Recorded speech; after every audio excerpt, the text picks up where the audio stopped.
What's up, guys? Thanks as always for supporting the show. It would mean a lot to me if you would take a second to scroll down and hit that subscribe button so you don't miss any more of our videos. Also, make sure you follow us all over social media so you don't miss any of our content or show announcements. Thoughts on Jimmy quiet quitting on the Heat? So there's a bunch of different fronts to go at this from. One is like what Jimmy's doing to Miami. And it's kind of sad to me because Jimmy was just such a good player for the Miami Heat for a long time and had kind of become a fan favorite. One of the scariest playoff players that anybody would run into in this league. Some real moments like upsetting Giannis in the 2020, the Bucks upsetting, or the Heat upsetting Giannis in the 2020 season, or like in the 2023 season when he's going on that like MJ-esque run to eliminate them in the first round, the trip to the finals, he had even had a pull-up three against the Celtics in Game 7 in 2022 that if he would have made, would have sent the Miami Heat to the finals. He just had a lot of big moments, right? And this just feels dirty. You know, I have another question right after this, kind of looking back to the Kyrie Irving debate, and I'm not going to get into it right now, but I think Kyrie Irving has been kind of like given this type of reputation in a way that I don't think he necessarily deserves. And we're going to talk about that in a minute. Like, this is way worse. Jimmy's done this so many times now where like he's just decided he's unhappy. And his response is like, I'm just going to be a dick to everybody. Kyrie Irving made decisions for his career, and we're going to get into that in a minute. But like, this is not the first time that Jimmy Butler's been like, I'm unhappy. I'm just going to be mean to everybody until I get what I want. It's literally like a toddler. It's like dealing with a toddler. And it's just upsetting because, you know, I sympathize where he's coming from to a certain extent, in the sense that, okay, so Tyler Herro gets going this year, and Tyler Herro is now becoming their primary ball handler option instead of Jimmy Butler. But you should have known coming into this situation as a forward with a bunch of miles on his body with an injury history that's getting into his late 30s, while you're playing on a team with younger talent, that you might be kind of like transitioning to passing the baton a little bit. And part of aging gracefully in this league is identifying that and making the adjustment. A big part of what has made LeBron still so good as he is 40 damn years old is he's reinvented himself with like he is a screen and roll partner now in a lot of ways. He's doing a lot of stuff on the ball still, but like LeBron will just set screens for Austin Reeves all night if that's what the game plan calls for.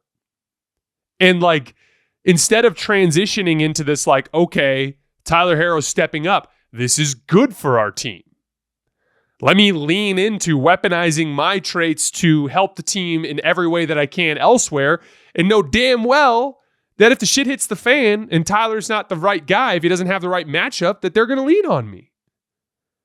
But instead, it's been quiet quitting. It's been pouting. It's been refusing to shoot the basketball or to be aggressive. It's been a bunch of stuff like that. And again, we don't know exactly what's transpired behind the scenes, but a 7-game suspension, the word conduct detrimental to the team, you're burning bridges on the way out. And it just is really sad because, again, this should have been an era of basketball. Jimmy Butler with the Miami Heat. This should have been an era of basketball that we looked back on in a positive light. And instead, it's going to be something negative. The second piece of this is like trying to find a place for Jimmy to go. And it's really difficult because, one, he makes $50 million. So you have to aggregate a bunch of salaries to go get him. 2, most of the teams that are in a position where they're desperate enough to get him have to be pretty deliberate about their trading process because they're usually a first apron team and they're not as flexible in their ability to like bring in additional salary and stuff like that, right? And he's a huge risk to chemistry because if it's not what he wants, who's to say he won't do what he did again? And just in general, we just have so many examples of him blowing things up when he's not happy. And so there are a couple teams I look at. Golden State's a team that you have to at least consider, right? Unfortunately, to put that sort of thing together, you have to include Andrew Wiggins, and Andrew Wiggins is playing really good basketball, so it's a tough call. I think that there's a case to be made that it would actually make them a little bit more volatile in the regular season potentially, which is why you want to wait until the deadline to make that deal if you can. But I like the idea of Jimmy Butler, Steph Curry, Draymond Green in a playoff series when things slow down and it's a rock fight and you just have three really damn good basketball players out there.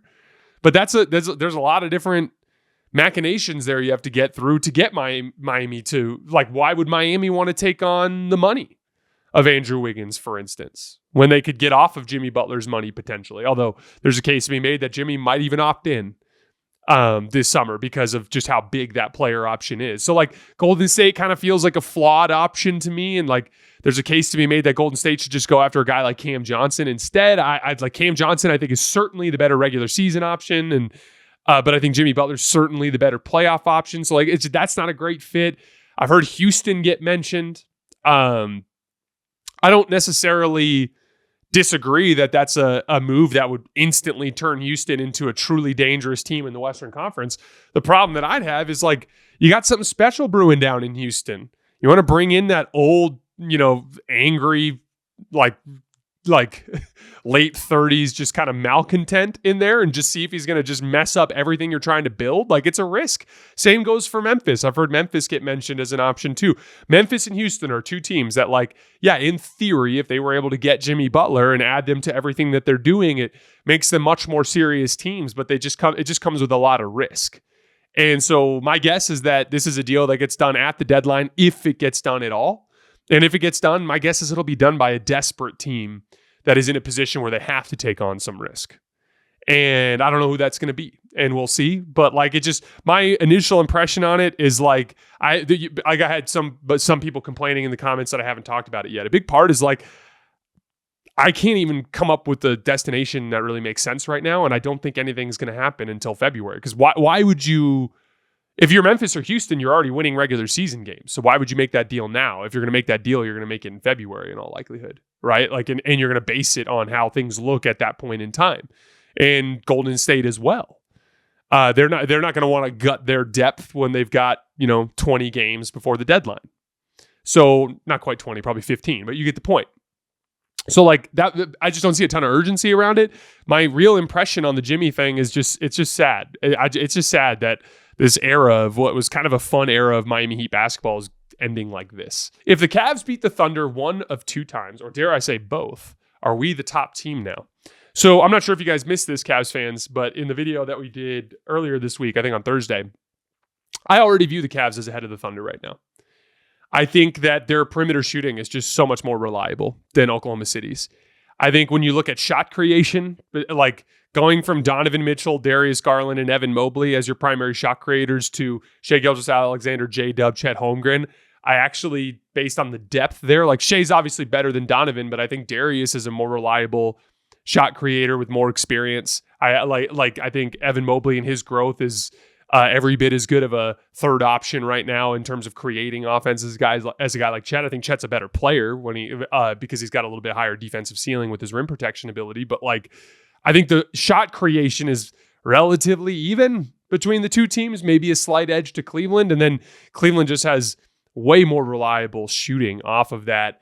And then on the defensive end of the floor, like there are different types of teams. Like Oklahoma City has more good perimeter defense. But at the same time, Cleveland's been defending really, really well this year, and they've got that interior size piece, and that's what they're going to do if they were to face each other. If we got a Cavs Thunder finals, like you're going to see a lot of Jared Allen and Evan Mobley in the paint as the Cavs basically dare some of these Oklahoma City role players to shoot. So it's a small gap. I want to be clear. Like I have Cleveland above the Thunder by just a very small gap, but I do have them above them right now. And for the record, like if I believe the Cavs will beat the Thunder next week, we'll see what happens. They're at home. I think it's a good matchup for them too, but we'll see how it goes.